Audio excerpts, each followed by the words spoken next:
Conquest to report tonight, the last frontier on Earth, the bottom of the world, nearly 7 miles straight down to the bottom of the ocean. There's this feeling of enthusiasm and curiosity that drives us to reflect on the several different regions of our planet that are completely cut off from human civilization. These isolated areas, tucked away in some of the world's most distant regions, remain engulfed in mystique and mystery. How far away are they off? What mysteries do they conceal beneath and within them? And what would it be like to travel to these remote, seemingly hostile places? Come with us as we present to you the 15 most isolated places on Earth that are off-limits and impossible to go. Number 15. TRISTAN de CUNHA. The South Atlantic Ocean's Tristan is a volcanic island that is currently active, has unusual wildlife, and is home to British nationals who live in Edinburgh of the Seven Seas.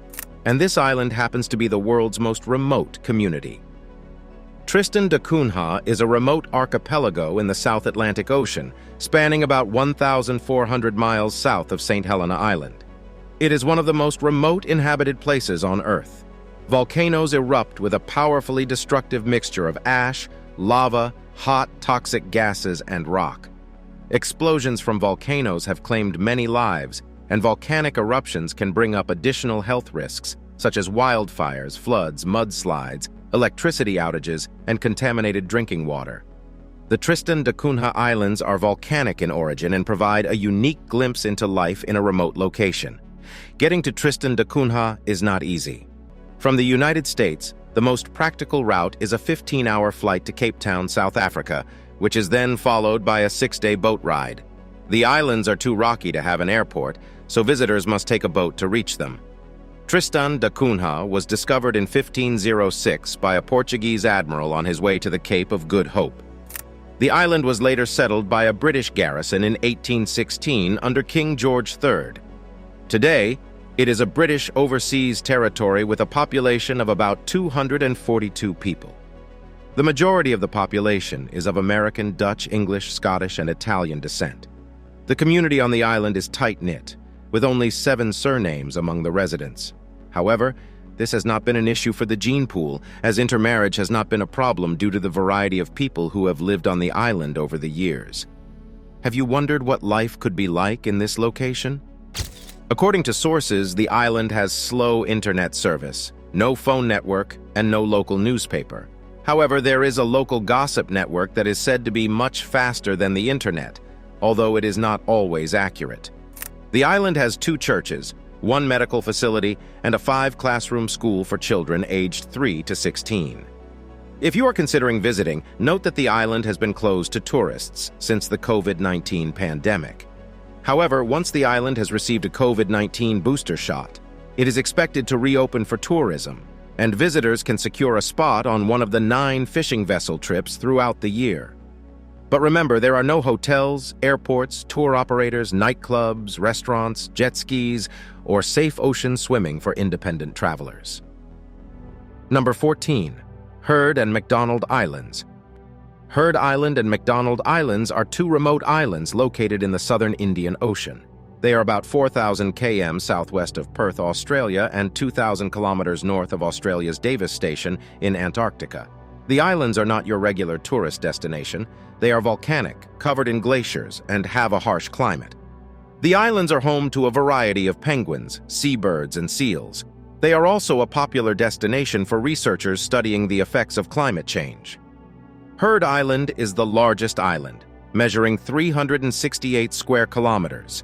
It is an active volcano, with the highest point being Big Ben at 2,274 meters. McDonald Island, on the other hand, is much smaller, measuring only 186 meters high, and it is also an active volcano. The islands are so volcanically active that they have doubled in area since the 1980s. Heard Island and McDonald Islands are protected as a World Heritage Site and located within an IUCN WANA strict nature reserve. This makes it difficult for humans to visit, but it's a great place for researchers to study the effects of climate change on a pristine and untouched environment. Due to their remote location and harsh conditions, the islands are uninhabited. Number 13. The North Sentinel Island. You'd think everyone knows about Facebook, Snapchat, TikTok, or even trading crypto until you meet the Sentinelese people. The Sentinelese, an indigenous group who live in seclusion on the island, have long refused intrusions into their remote island paradise in the Bay of Bengal. The residents of North Sentinel Island might be the planet's last uncontacted tribe, and they certainly want to maintain it that way. In actuality, estimates for the number of Sentinelese people living on the remote island range between 50 and 500. The North Sentinel Island is part of the Andaman and Nicobar Islands, an Indian territory. However, it is not accessible to the public. The island is home to the Sentinelese people, who have chosen to live in voluntary isolation and have no interest in the outside world. The Indian government has strict laws in place to protect the islanders, and any travel to the island is strictly prohibited. The Sentinelese people have no idea about what is happening in the rest of the world. They live in a world that we cannot even begin to comprehend in our lifetime. In the late 19th century, the first attempt was made to contact the tribe, which later turned out disastrous. Despite several attempts to communicate with the islanders, all efforts were met with vicious attacks. However, in January 1991, the then director of the Anthropological Survey of India made the first peaceful contact with the Sentinelese people, but it did not lead to anything fruitful. The island remains unexplored, and any attempts to enter are met with force. The islanders have made it known that they want to be left alone and aggressively defend their territory. All attempts to penetrate their territory have been met with resistance. Number 12. Hang Son Doong Cave. Located in the center of Vietnam's Phong Nha, Ke Bang National Park, Hang Son Doong is one of Southeast Asia's most beautiful tourist destinations. More people have climbed Mount Everest than have ever been inside this cave, making it a rare wonder of nature. Discovered in 1990 by a local farmer seeking shelter from a storm, Hang Son Doong remained a mystery until 2008 when it was rediscovered by the same farmer. It is the largest cave ever discovered in terms of the size of its cross-section, stretching over 5 kilometers long and reaching heights of 200 meters. To put this saying into perspective, take it that this cave can comfortably fit a Boeing 737. Reaching the heart of this natural wonder is a challenging feat. The journey to Hang Son Doong involves 2 days of intense jungle trekking and river crossings. Once inside, hikers must abseil, climb, crawl, and swim through underground rivers. But don't worry, you won't be alone. Each expedition is accompanied by 2 caving experts, 3 local guides, 2 chefs, 2 park rangers, and 20 porters to ensure everyone's safety and welfare. The scenery is extremely breathtaking once you're inside. You can expect to find rare limestone cave pearls, the biggest stalagmite ever discovered, and even a specific weather system. If you're looking for an unforgettable adventure, Hang Son Doong is definitely worth considering. Just be prepared for the challenges you might face. Number 11. Mariana Trench. The Mariana Trench is the world's deepest oceanic trench. It is located in the western Pacific, slightly east of the Mariana Islands, close to Guam, and is home to the 2 lowest-lying nations on Earth. Unique habitats around the trench include vents that spew forth liquid carbon dioxide and sulfur, active mud volcanoes, and marine life adapted to pressures 1,000 times greater than sea level. The deepest parts of the oceans are known as the abyssal zone and range between 6,000 and 11,000 meters deep. This region represents some of our planet's most active and diverse marine habitats, but it is also extremely challenging for researchers due to its technical difficulties. The Mariana Trench's southernmost section, the Challenger Deep, contains the deepest part of the ocean. It is challenging to gauge its depth from the surface, however. The Challenger Deep was estimated to be 10,994 meters deep by the National Oceanic and Atmospheric Administration in 2010 using sound pulses sent across the ocean. The Mariana Trench also has the second deepest spot in the ocean, a harrowing 11,035 meters deep, known as the Sirena Deep, and located about 200 kilometers east of Challenger Deep. The trench is 2,554 kilometers long, over 5 times the length of the Grand Canyon. In these hostile environments, recent scientific expeditions have found unexpectedly diversified life. The Mariana Trench's deepest regions are home to animals that can endure severe pressure and total darkness. Because there is a severe lack of food, Certain microorganisms must survive on substances like methane or sulfur, while other organisms devour marine life that is lower on the food chain. The Mariana Trench is a fascinating and mysterious place, and even though we'd love to explore more of its depths, the exercise can be challenging. Number 10. Snake Island. Next on, we'll give you a dose of something a little bit scary. Snakes. A lot of snakes. If you're scared of snakes, buckle up because we're about to discuss a tiny island that is home to a lot of poisonous reptiles that can make you uncomfortable. Take a moment to picture yourself being dropped off on a snake-filled island. Anyone who has ophidiophobia, the fear of snakes, or even someone who does not, would definitely have a nightmare. Fearing these slithering, reptilian, and occasionally deadly creatures, which murder thousands of people annually, is only natural. This small island, which is about 430,000 square meters in size, is so swarming with snakes that it would be enough to give anyone ophidiophobia. It is a tiny island that is situated southeast of Brazil's shore. It is renowned for having a variety of landscapes, including a tiny area of rainforest. The distance of the island from the coast of South America's mainland, which is around 20 miles, prevents snakes from traveling there. Given the snake's strong poison and distance above, many people find this to be a comfort. Let's discuss the snakes, which are the main scare on this island. A poisonous relative of the fer-de-lance, the deadliest snake in the Americas, resides on this island. This snake is named Bothrops insularis, commonly known as the golden lancehead viper, and stands out because it cannot be found anywhere else on Earth. The island has been closed to the public by the Brazilian government in order to protect both people and snakes. The island can only be accessed by Brazilian Navy personnel for lighthouse maintenance. Due to the possibility of coming into touch with dangerous snakes, researchers who are given permission to visit the island are required to bring certified doctors with them. In short, not only would someone face severe legal consequences for going to the island without permission, but they could also die. Therefore, it is best to observe the golden lancehead from a safe distance. Number 9. DANAKIL Depression. The DANAKIL Depression is situated in Ethiopia's remote northeastern province of Afar, which is close to Eritrea. It is one of the lowest sites on Earth, at a depth of around 100 meters below sea level. It is also among the hottest places on Earth, with a typical daytime temperature of 34.4 degrees and barely 100 millimeters of precipitation annually.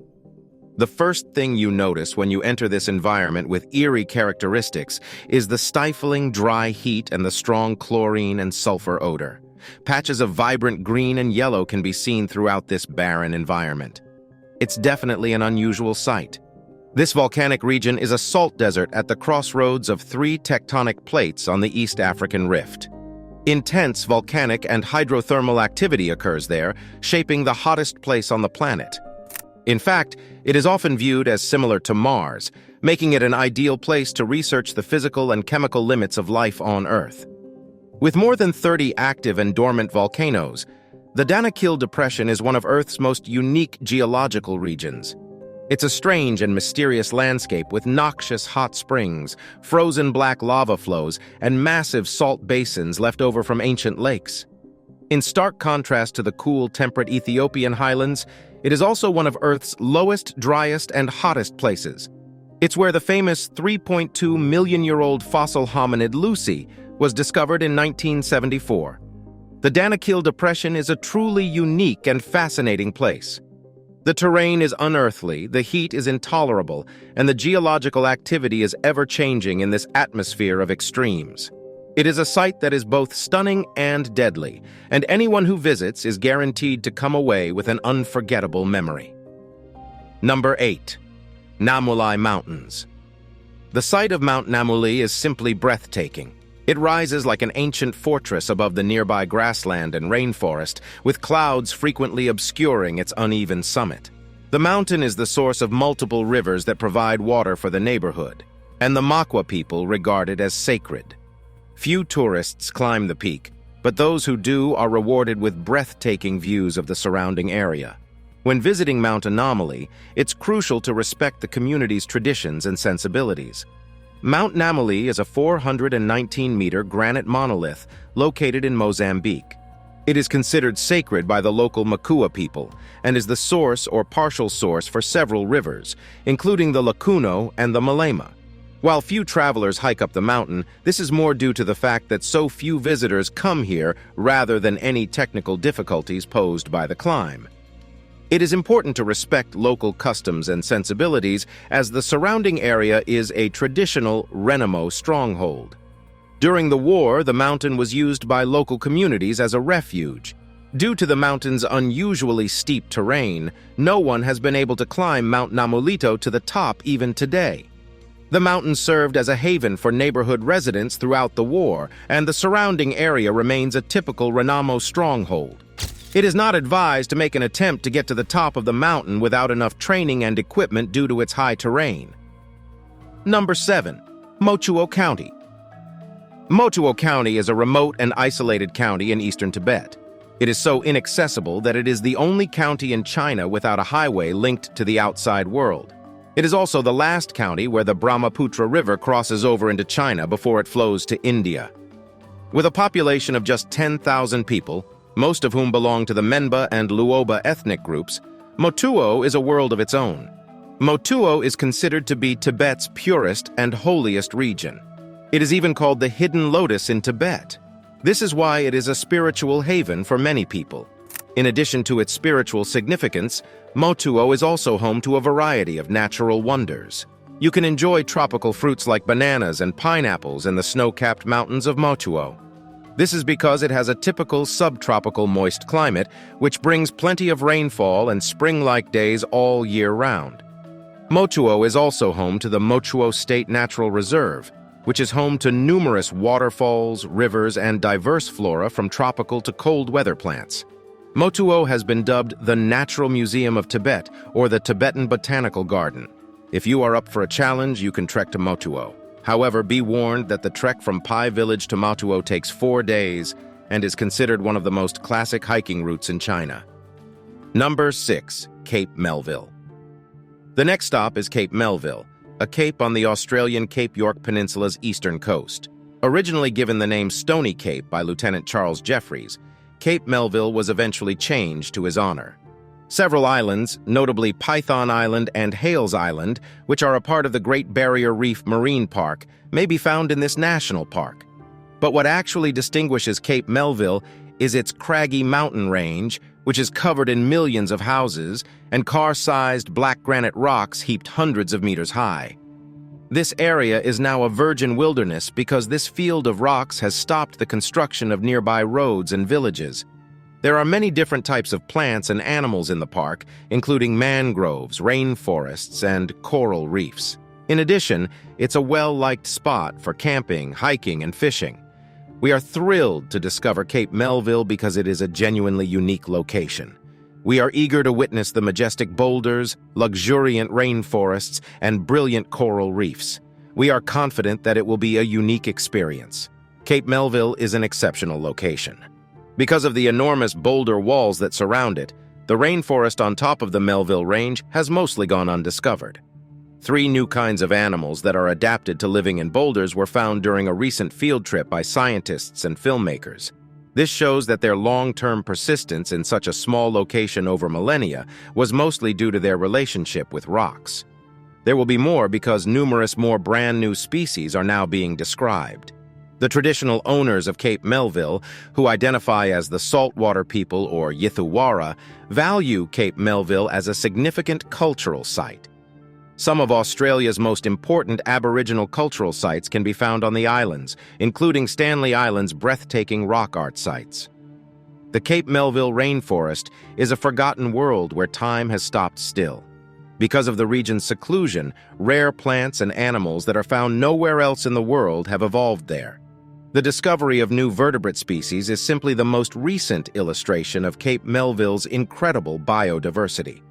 It's also significant to consider Cape Melville's cultural significance. The terrain and water surrounding Cape Melville hold a special place in the Yithuwara people's hearts. There are numerous holy places and legends on the islands. It is the Yithuwara people's duty to safeguard Cape Melville for future generations. Cape Melville is a unique location that has to be preserved. The fauna, the rainforest, and the cultural legacy are all significant. We must use every effort to guarantee that Cape Melville continues to be a marvel and a sight for decades to come. It's time for the subscriber's pick. Now look at this photo. What do you think of this unexplainably surprising view of this island situated in the middle of an ocean? Is that even possible? Let's hear your thoughts on this. Number 5. Vale do Javari. The Brazilian Amazon jungle contains a vast, inaccessible area known as the Javari Valley. It is home to a vast expanse of jungle and rough terrain that can only be accessed by meandering brown rivers. With 85,000 square kilometers, the Javari is the second largest indigenous territory in Brazil after Portugal. It is one of the world's and the Amazon's remaining genuine reserves of untamed wilderness. However, the Javari is also a lawless area where criminals may act with impunity, and during the past 10 years, drug trafficking has greatly increased. Due to the tropical bounty of the Javari, poachers, fishermen, and illegal loggers frequent the area, which has led to violent disputes between the native population and the riverfront towns. The Javari Valley is home to roughly 6,000 indigenous people who come from 26 different ethnic groups, 19 of whom live in seclusion, despite the war and danger. Many come from people who were able to escape slave raids and other atrocities at the end of the 19th and the beginning of the 20th centuries. They sought safety in the most isolated redoubts of the brutal wilderness, which were dotted with countless Amazon tributaries and headwaters. The Javari Valley's pristine beauty drew Scott Wallace, author of The Unconquered in Search of the Amazon's Last Uncontacted Tribes, to the region 20 years ago. To locate unknown tribes, he embarked on an expedition alongside renowned Brazilian explorer and champion for indigenous rights, Sidney Pozuelo. So be prepared for a fantastic and perilous trip if you intend to travel to this secluded area. The Javari Valley is a land of contrasts, where unexplored tribes dwell with drug dealers and criminals, and where pure wilderness meets danger and violence. Number 4. Surtsey Island. Surtsey Island is a fascinating piece of land that emerged in 1963 after a massive volcanic eruption that lasted for 3 years. Since then, it has been a hub for scientific research and observations. The primary focus of the research conducted on the island is to understand how an ecosystem forms from scratch without any human intervention. Only a couple of scientists are allowed on the island's premises, making it one of the most inaccessible places on the planet. One of the many fascinating stories surrounding this mysterious island is the story of the tomato plant. Since the island is carefully monitored, only a small house accommodating a few scientists is allowed there. Before anyone enters the island, they need to be thoroughly searched because one of the main rules is not to bring any seeds. However, someone wasn't careful enough and ended up pooping on some lava. And guess what? A tomato plant sprouted up on the island, baffling the scientists. After some investigation, they realized that someone had unknowingly brought tomato seeds with them. But sadly, the plant had to be destroyed, as it would have disrupted the scientific research on the island. This is just one of the many stories that make Surtsey Island so intriguing. It is a place of mystery and wonder, and it is sure to continue to fascinate scientists and explorers for years to come. Number 3. Cape York. If you're a traveler who loves exploring remote and rugged places, Cape York is a destination you should definitely consider. This breathtakingly beautiful peninsula is located in the far north of Queensland, Australia, and is home to some of the country's most rugged and inaccessible terrain. However, Cape York is not just a wild and untamed wilderness. It also has a rich history of over 40,000 years. The Aboriginal people were the region's original inhabitants, living in harmony with the land for centuries. In fact, it is estimated that between 250,000 and 1 million people were living in the area when Europeans first made contact in the mid-1800s. Today, Cape York welcomes around 80,000 tourists every year, many of whom journey to the top of the peninsula to see the tip of Cape York for themselves. Whether you're interested in exploring the rugged terrain, learning about the region's history, or simply soaking up the natural beauty of this remote corner, Cape York is definitely a destination worth adding to your bucket list. Number 2. Cerro Sarisarinama. Cerro Sarisarinama is a table-topped mountain located in the remote Jawa Sarisarinama National Park in Venezuela, near the border with Brazil. The indigenous Yanomami Indians have a legend about an evil spirit living in caves up the mountain. Sometimes you can hear it devouring human flesh with a terrible sound. Sorry, that might sound scary, but it's just one of the many fascinating things about this inaccessible place. Cerro Sarisarinama is heavily wooded with a lush forest covering its top. It's located in one of the country's most remote areas, with the closest road hundreds of miles away. This isolation has created a unique ecosystem home to numerous endemic species of plants and animals. But the most distinctive features of Cerro Sarisarinama are its gigantic sinkholes. There are 4 in total, with the largest one, Cima Humboldt, measuring up to 352 meters wide and 314 meters deep. That's huge! The location of Cerro Sarisarinama is extremely extraordinary and intriguing. Anyone interested in nature, adventure, or just plain oddity needs to go check it out. Cima Martel, another well-known sinkhole, is as spectacular at 248 meters deep and stretches below to an even larger 502 meters wide. It is breathtaking to see these enormous holes in the air. Pilot Harry Gibson initially discovered the sinkholes in 1961, but the first expedition couldn't be scheduled until 1974. Both sinkholes are roughly round and are only 700 meters apart. Ropes were used by numerous explorers and professionals to enter the sinkhole, but climbing out proved difficult because the ropes hang loosely because the sinkhole grows wider as it descends. The team desperately tried to clear a space for the helicopter to land after several days. Eventually, they used cable ladders to escape, but it is unknown how many endangered plant species were needlessly destroyed. The second expedition team arrived 2 years later and was better prepared than the first. This team discovered the third sinkhole, Cima de la Lluvia, which was a quarter-mile in diameter. For 20 years, Cima de la Lluvia, a 1.35 km long quartzite cave, was the longest-known cave in the world. Number 1. The Pitcairn Islands. The Pitcairn Islands, which comprises the Pitcairn, Henderson, Ducie, and Ueno Islands, are a collection of 4 volcanic islands in the southern Pacific Ocean. They together make up the only British overseas territory in the region. The Pitcairn Islands are the perfect example of a desert island. Huge volcanic formations jut out of the ocean, and there is almost nowhere to dock a boat. The islands are so inhospitable that only one of them, Pitcairn Island, is inhabited. With a landmass of just 18 square miles, it is one of the smallest inhabited islands in the world. Today, 200 years after its establishment, Pitcairn Island has a population of just 55 people. Visitors are scarce, as there is no airport, and docking challenges make reaching the island difficult for most vessels. However, for those who do manage to make the journey, the island offers an adventurous and unforgettable experience, with whale watching and dark sky excursions. The island is also famous for its honey, which supposedly has a distinct flavor. Pitcairn Island is almost self-sufficient, much like the mutineers who landed there many years ago. In fact, the island is so self-sufficient that it has a school with just 3 residents, a health clinic, a post office, a store, and a few cultural buildings. Children are usually sent to overseas boarding schools in New Zealand to receive education beyond what is available on the island. The only link to the outside world is a dual-purpose vessel called the MV Silver Supporter, which travels from the nearby islands of Tahiti and Mangareva to Pitcairn Island once a month. The Pitcairn Islands are a unique and fascinating place. If you're looking for an adventure, this is the island for you. Thanks for watching, and we'll see you in the next one.